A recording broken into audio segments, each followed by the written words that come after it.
Welcome back to Chin Music with Roy Smalley and LaVelle Neal. I'm Jim Souhan. This is TalkNorth.com. We're coming to you from the Aquarius Home Services Studios. And let's get right into it, gentlemen. I'm very excited about the next 7 days. We were talking here on Thursday morning before the Twins take on Cleveland on Friday in a split doubleheader and before the Royals come to town early next week. Very exciting time in terms of the games that will be played. And almost a depressing time when you look at the injuries. On Wednesday, Joe Ryan walks off the mound. We might not see him again for a while. And they couldn't play Royce Lewis, Byron Buxton, or Carlos Correa. Correa is probably not going to play this weekend. Joe Ryan's not going to be involved this weekend. They might have to start 3 virtual rookies in 3 of the 4 games at starting position. And I don't know how much Buxton's going to play after running to the wall last week. So let's start with Roy today. What's your level of intrigue and optimism heading into the weekend? Intrigue high, optimism wavering a bit. This is kind of a turning point, potential turning point in the season. It could be make or break, literally, and it usually doesn't happen. There's always stretches like this in a season, but to make that statement that it's how significant, how important this is, it doesn't usually happen this early in August. But I'm looking ahead. The Twins have 4 games with Cleveland here, and then 3. They have 3 more left, I think, in September. So if they're gonna, and what are they, 3.5 games, yeah. 3.5 games back. So with 3.5 back, 7 games to play against each other, and pretty identical schedule difficulties down the stretch, it just means if the Twins are going to catch up, most likely they have to have they have to win 5 of the 7 games. It would be my guess. Now, it doesn't always happen that way. There's lots of times when we know, when the Twins in the past, the Twins with a week to go in the season came back, and I remember the one year when Kansas City beat Detroit on the last day or whatever it was. I mean, they came from nowhere with a week to go. So, I mean, it doesn't have to work out the way it looks on paper, and the Twins don't necessarily have to win 3 out of 4, but they must win 2 and must not lose 3 of these 4. I mean, that's just, in my view, that's just the way it is. And then they've got Kansas City coming in after that, and similar kind of opportunity to either kind of put Kansas City away or not. And so I just think, I hate to do it this early, this long before the end of the year, but this just feels in my gut. It feels like a huge 7 days or 6 days. Well, I agree. I think this stretch is very important for the Twins to play well and come out on the positive side of this week, of this stretch. The thing is that they're 0-5 against Cleveland, and they've got to prove that they can match up with Cleveland and beat them. I think a statement needs to be made over the stretch. Is it the end all if they struggle? No, not really. The Twins have crept within 3.5 games of Cleveland. That's the closest they've been since May.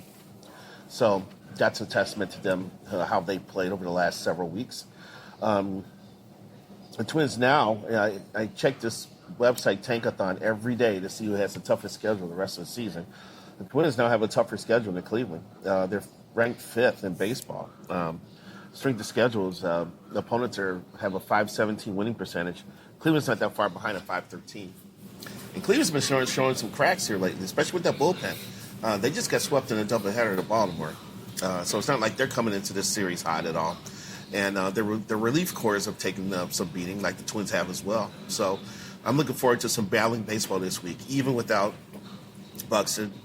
Even without Correa, I expect Buxton to play. I expect Royce Lewis to play. But it's going to be incredibly interesting. But the Twins need to at least show that they can battle with the Guardians and come out, hopefully, with more wins than losses. We're coming to you from the Aquarius Home Services Studios. We want to thank our sponsors, Your Boat Club, Minnesota Masonic Charities, and Chew Vision Institute. John Krasinski from our staff just had LASIK surgery at Chew Vision and says it's fantastic. Said it took about 30 seconds. Tell you more about them in a little bit. It just feels to me, and I kind of hate to beat this drum, but it's just such a part of this franchise's reality. I also don't want to avoid it or ignore it. It just feels like this franchise, the injuries are always either devastating or devastatingly timed. All the way back to Tony Oliva looking like he was going to be one of the greatest hitters in the history of the game and tearing up his knee and having to limp around for the rest of his career, all the way through Puckett, through Morneau, Mauer being diminished, Francisco Liriano. I mean, we could go on forever. Now you have Justin Topa out basically all year. You have Joe Ryan walking off the mound. You have Correa, plantar fasciitis. Again, you have Buxton running into a wall, being taken off the field right when we were getting optimistic about his ability to stay on the field. You have Royce Lewis, who is healthy, but I'm told that he's just deals with stuff every day, can't play every day. I don't know, Roy, put this in perspective for me. Well, I mean, I think you've wrapped it up.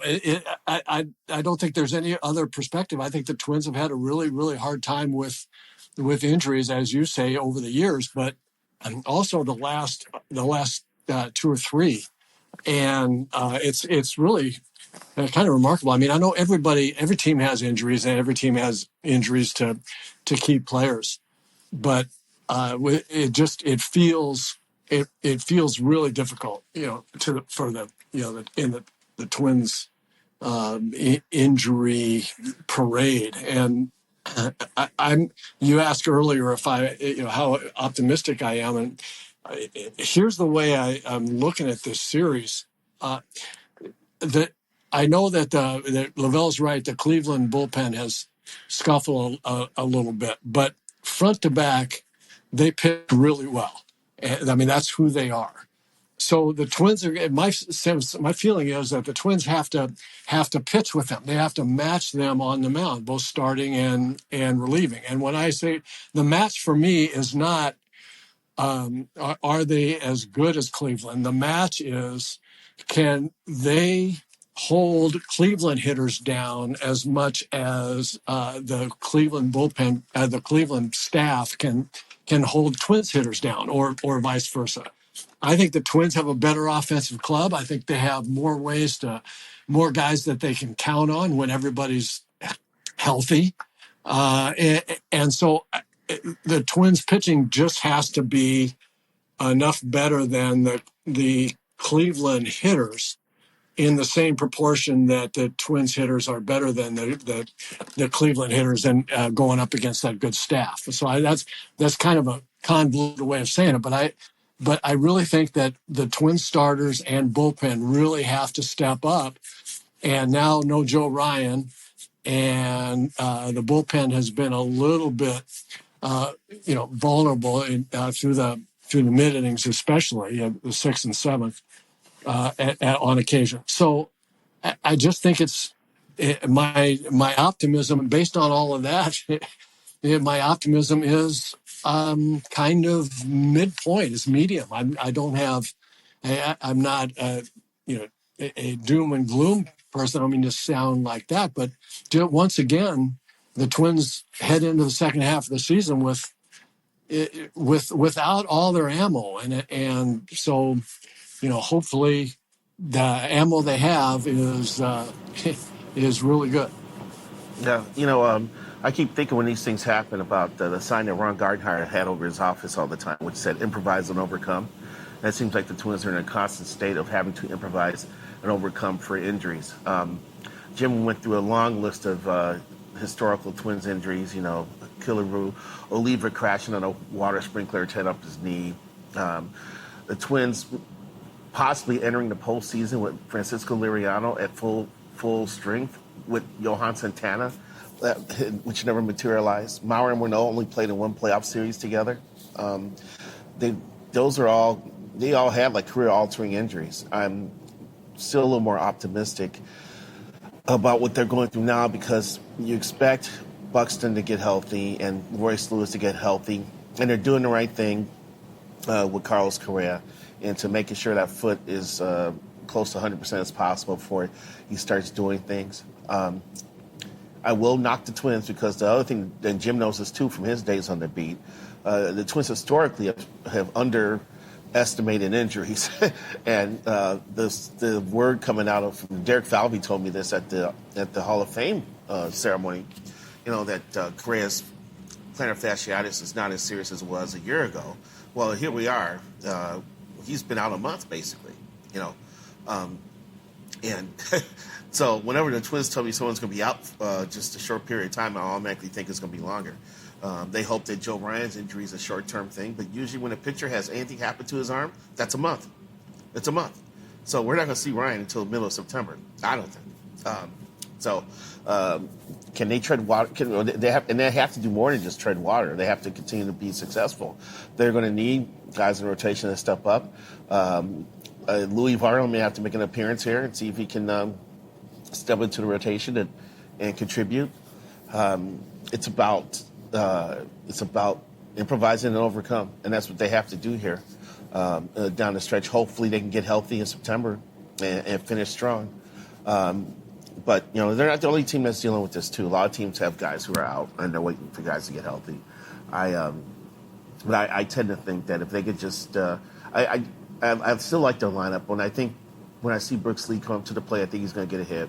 When Miranda comes up to the plate, I think he's going to get a hit. When Wallner gets to the plate, I think he's going to hit the ball 100 miles an hour. So they still have some positives going into this stretch here, and they can give both Cleveland and Kansas City a run. I want to ask Roy and LaVelle about Brooks Lee here in a second. I have an interesting perspective on him. At the moment, though, we want to let you know we're coming to you from the Aquarius Home Services Studios. We want to thank your boat club. What better time of year to own a boat? Got the winter blues? Start planning your summer. Plan on fun and get out in the water with your boat club. Your boat club offers boat club memberships and daily rentals with access to over 40 bodies of water and over 400 brand new boats to enjoy. Whether you want to cruise on a pontoon, create waves in a speedboat, or reel in a big one on a fishing boat, your boat club has got you covered. Unlimited boating memberships are available now, starting at just $199 a month after a one-time initiation. Life is better on the water. Find out more today at yourboatclub.com. Thanks also to Minnesota Masonic Charities doing good work for so long around here. When people think of the Freemasons, they often think of secret handshakes and unusual hats, and of course, the pancake breakfast. Minnesota Masonic Charities would prefer that you think about the work that they do right here in our community. Places like the Masonic Cancer Center at the University of Minnesota or the Masonic Children's Hospital and the Masonic Home in Bloomington. They are just a few examples of the important work that the Freemasons support here in Minnesota. As part of the largest fraternal organization in the world, Masons have consistently answered the call when it comes to charitable needs. We look forward to learning so much more about their many programs here in the weeks to come. And I want John Krasinski to tell you about True Vision Institute and his experience there. Yeah, I'm a brand new man, Jim, this week. If for listeners of the John Krasinski show over the last month or more, I've been telling you all about True Vision Institute in Bloomington. And we've been talking a lot about the help that they gave me in the consultation to figure out how to correct my vision once and for all, and all the process of going through it. Well, finally, last week, I was able to go in and have LASIK surgery at True Vision. And, I've talked to people who have had it before, and they all say how much it changes their lives. I'm like, all right, come on. Can it really be that good? And here I am, less than a week out from surgery. And I'm telling you, it is that good. For the first time since I've been in fourth grade, I don't have glasses or contacts to mess with. I don't have to worry about going in for, every year or two for vision checkups and for new glasses and putting hundreds of dollars into new glasses or new contacts. A contact gets ripped and I got to go replace that. The best thing about it is I wake up in the morning and I'm not fumbling around for my glasses so I can see, check my phone, look over at my wife and see her face. Like I'm seeing 100% clearly. And it happened almost immediately after the surgery. I went in for the surgery last week and I was a little nervous. You had a laser pointed at your eye. It's nerve wracking, but the people at True Vision were so welcoming and calming and comforting that it really took a lot of the anxiety away for me for the procedure itself. I was in and out in a little over an hour. The procedure itself actually only takes a couple of minutes. They do what they need to do to get your eyes fixed and they get you on your way. My mom gave me a ride home. I spent the night just kind of resting, sleeping. When I woke up the next morning, seeing 100% clearly. Could drive to my follow-up appointment, 20/20 vision.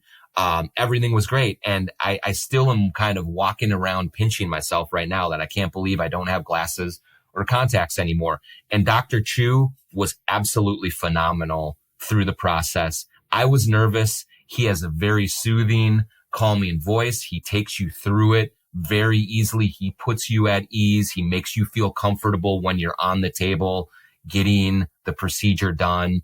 And it just was really helpful for me in just kind of taking away a lot of the nervousness that I had about it. He was so easygoing and was so reassuring, and just talked me through everything. It only took a few minutes to get done. And then I was out the door and on my way. A week later, I feel great. I'm seeing perfectly. I wish I would have done it 10 years ago. Go to chewvision.com and set up your consultation. Tell them the John Krasinski Show sent you. But honestly, I cannot speak highly enough about my experience there and about the results. It's just life-changing stuff. So, gentlemen, I was talking to a former major league hitter about Brooks Lee, and this person was saying, yes, you like his kind of his old school approach. You like the fact that he's a switch hitter, that he's had pop in the minor leagues, but I don't think he's, this person agreed to something I think Roy has said before, which is it's not as simple as Brooks Lee was a really good prospect, therefore he's going to be a good major league hitter. There are concerns from what I've heard about pitch selection, swinging outside the zone. He's not talented enough to swing outside the zone.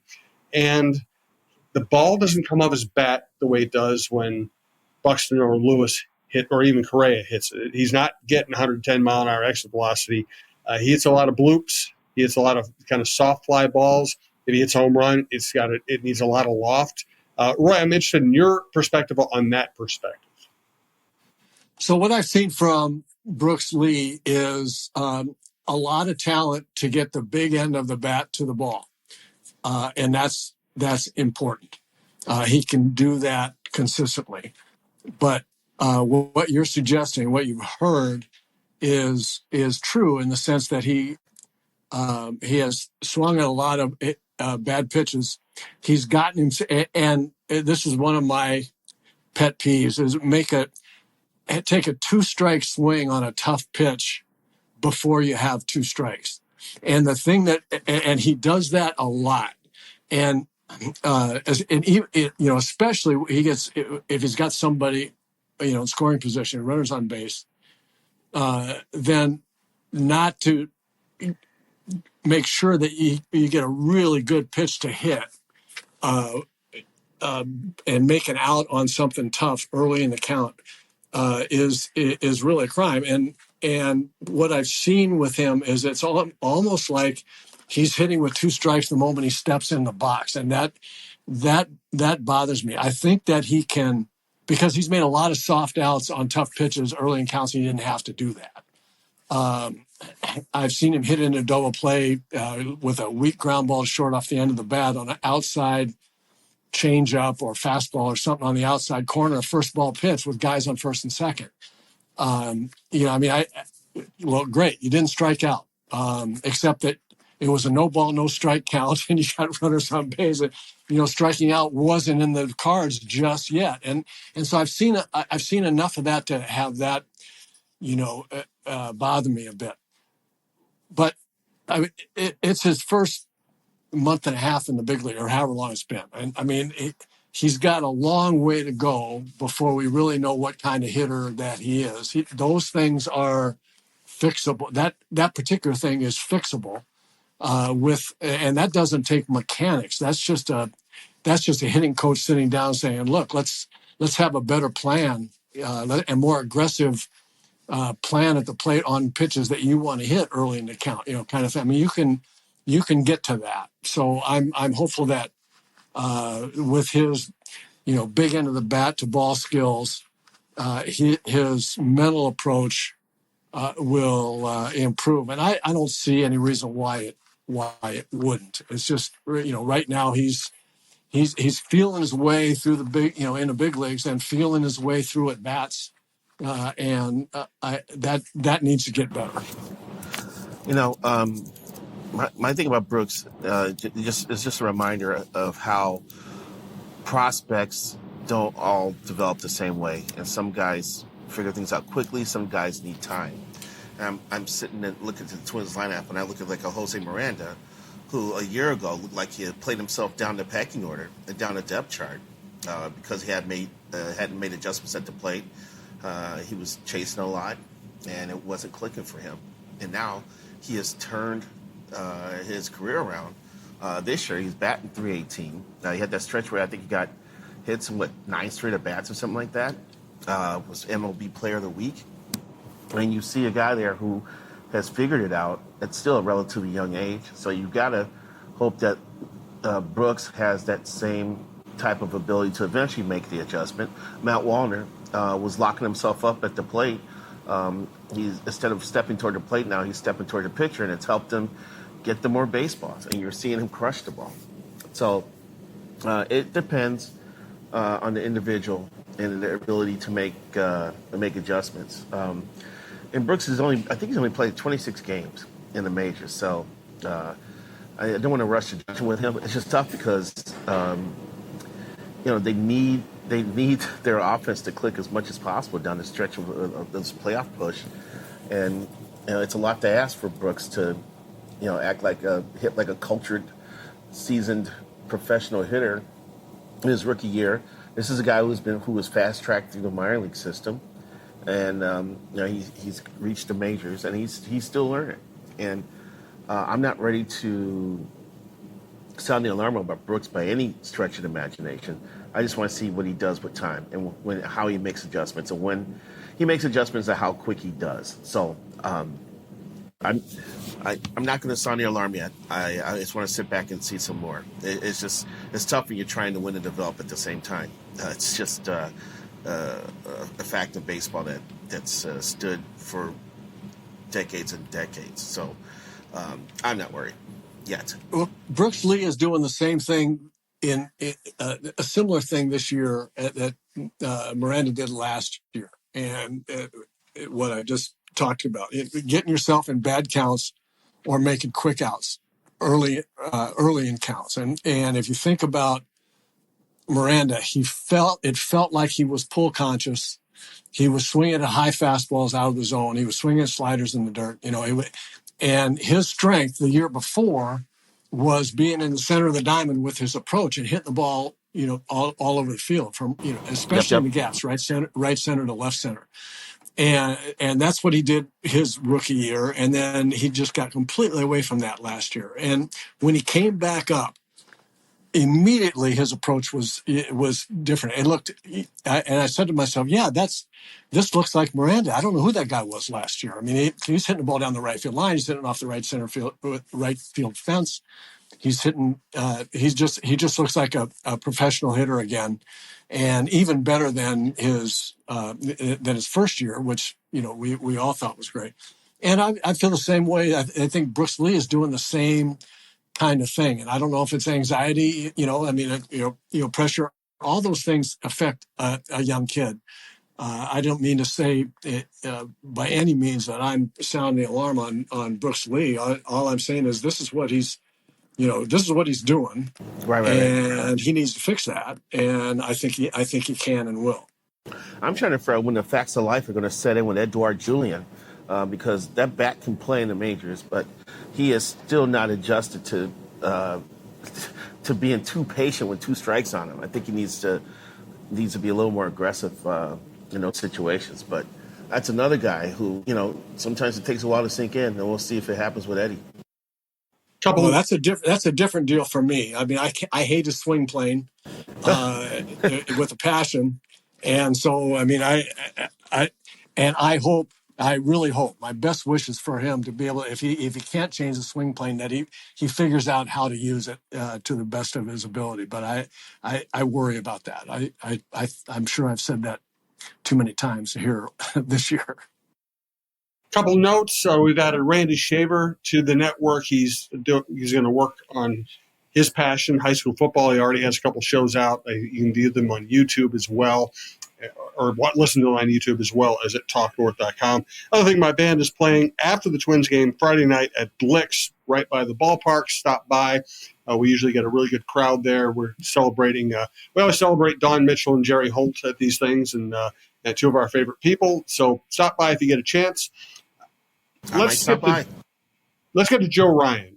Hold on, Jim. Yeah. One thing. I got a Randy Shaver note for you. Randy Shaver is a closet Stratomatic player. I didn't know that. Yes. I talked to Randy about it about a couple of years ago. He loves playing Stratos. So, and there's still a Strato community in town. I had no idea. Yeah. So that's just a fun fact about Randy. You know what I played when I was a kid? Maybe just because I was really even a hyper geek, not just a normal geek. Sports Illustrated used to put out these teams, leagues. So you could play like all-time great baseball, or you could play like a specific year, like 1970. Yes, that's how old I am. And it was dice-based, and it was such a great way to learn about the history of the game and actually figure out strategies and everything else. It was just fascinating. So that's the kind of geek I was. Sports Illustrated baseball. Well, I'll tell you what kind of geek I was. For me, when I was growing up, when I spent my whole, I think, 12-year-old year playing all-star baseball. And that's the one where they have the spinners. Yep. And the players have discs that you put on the spinners, and all the discs around the edges are divided into, home runs, singles, doubles, triples, fly balls, ground balls, walks. And the company did a really cool job of making the size of the spaces for whatever it was, singles or doubles or home runs or strikeouts, whatever, pretty realistic based on career numbers. And it was really, really cool. And I learned, I was a baseball player, Major League Baseball player geek anyway. I used to read all the time about old time players and guys in the 40s and 50s and, right through. But one year, I found an old schedule that my dad had. My dad played for the Cubs, and he had an old schedule in the National League. So 154 games at the time, and it was everybody who played everybody on every whoever played, it was daily. And I made 8 teams. I just kept collecting all these different Hall of Fame players, and it was basically a Hall of Fame league. And I had 9 guys on each team, and I went through that little schedule that he had and played 154 games for each team, and kept stats about home runs, RBIs, batting average, doubles, triples. I kept these stats. And at the end of the year, it was like Babe Ruth had the most home runs, and DiMaggio hit, whatever he hit, and it was incredible. And I learned more about Chuck Klein and Tris Speaker and Red Rolfe and all these guys that nobody knows about, but were great Hall of Fame players. And sorry for this long rant, but I had a blast, and so I understand about geeking out on baseball stuff. That's fantastic. Rabbit Moranaville is a guy I learned a lot about playing those games. Rabbit Moranville. Yeah, well, I think he's in the Hall of Fame, hit 278 lifetime or something like That's that. exactly right. Yep, great fielder, not a bad hitter. Yeah, he had to be one hell of a shortstop. I got to tell you. Yes. All right, last note for today. Byron Buxton, I'm at the game on Sunday, makes a great catch, right center field, hits the pad but hits hard, goes to the ground, gets up. He comes to and two things struck me about it. Number one is everybody on the team waited outside the dugout to congratulate him on the way back, and you just don't always see that. Actually, you rarely see that. And the other thing is Byron, after the game, basically standing there saying, hey, I'm ready to come back in the lineup tomorrow. I'm okay, da-da-da. And then we haven't seen him since. So just from a gut reaction perspective, when you see Byron make a play where he runs into the fence, does your brain immediately compute it as a good thing or a bad thing, LaVelle? Well, he's forced us to have mood swings whenever he goes after a baseball. You see the ball in the air, and you're like, Buck's going to get there. Buck can make that play. You're like, yeah, that's a great play. And then you immediately shifts to, did he kill himself this time? He landed hard. He's going to get up. Oh, no, he's running to the wall. Is he going to be okay? He has forced us to have mood swings when he plays defense. That's just the fact with him and the way he plays, and the excitement he can create with his glove and his speed, and also the concern and terror he can create when he lands or runs into things. I was wondering after that last play, if there's a major league requirement on the maximum amount of padding you can have on a wall. So I'm thinking, if I'm the Twins, I'm putting like 20-inch padding on the walls just to see if they can keep him from crashing and hurting something, But he's just such a brilliant outfielder, and it's hard to tell him, hey, you got to be a little careful. Hey, you have to tone it. You have to dial it down a little bit and try to preserve your health. Because when the ball's in the air, you don't think about all that stuff. You want to go make plays. You want to help your team win. You want to take away hits and stop runs from scoring. And so that natural instinct kicks in, and you start chasing after baseball. So you just have to. With Buxton, it could be ecstasy and agony at the same time. So I agree with all of that. My mental reaction whenever I see him go after a ball is always positive, and I feel like, unfortunately, injury is going to be a part of his deal, and I hope that there's no, out 2 months kind of injuries anymore. This, these kind of injuries. I think he'll be back tomorrow. Tomorrow for the doubleheader. He may or may not play both games, but I think he'll be back. And the thing about him, I mean, everybody's talked about, well, he shouldn't do that. Just don't do that. Just let the ball drop. Let the ball. Don't run into the wall. He's not going to do that. I mean, he's just not, and I don't think you really want him to. I don't want him to stop. He's such a talent and so important to his team on defense. I think ultimately the callous answer is we just got to take our chances on injuries. But the other point is for him. I mean, you can have him play deep so he's closer to the wall. All those kinds of things. But it doesn't really impact, pardon the expression, right? It doesn't really change the fact that he's going to run into a wall. It doesn't matter where he plays because he gets to balls that he's not supposed to get to, right? So you play deep and left center, and some right-handed hitter hits that ball to the right center field fence that he jumps up and crashes into it.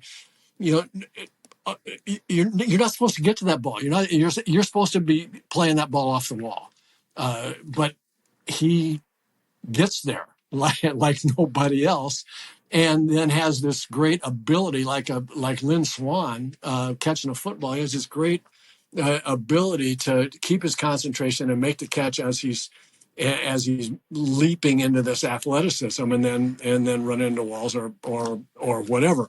So I just don't think you can do anything about it. I don't. I think we just have to live with it because he's going to get to balls that are going to cause injuries. And you can't say, don't run so fast. He's going after the ball, and he doesn't know that he's going to crash into the wall until a split second before he's going to crash into the wall. I mean, he doesn't know. He can't You're not going to just trot over there and let the ball fall wherever it is. So I just think it's something that he and the Twins and we unfortunately have to live with, and just knock on wood that he gets banged up once in a while, but he doesn't get injured. There's a difference.